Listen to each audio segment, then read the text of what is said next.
Qashqadaryoda 31 yoshli erkak yangasiga shilqimlik qilgani uchun qamaldi. Qashqadaryo viloyati Mirishkor tumanida yashovchi 31 yoshli erkak yangasiga shahvoniy shilqimlik qilgani uchun To'rsutkaga qamaldi.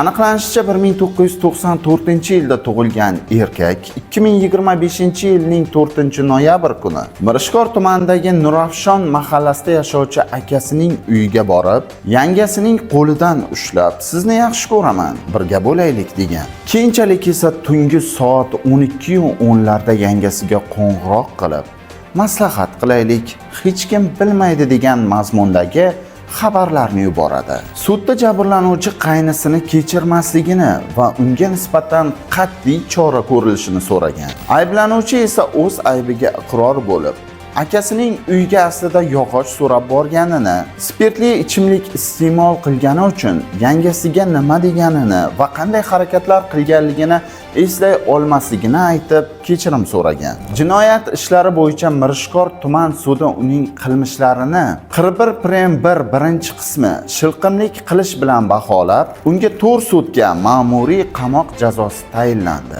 Siz bilan Qashqadaryo tezkor 24 bo'ldi.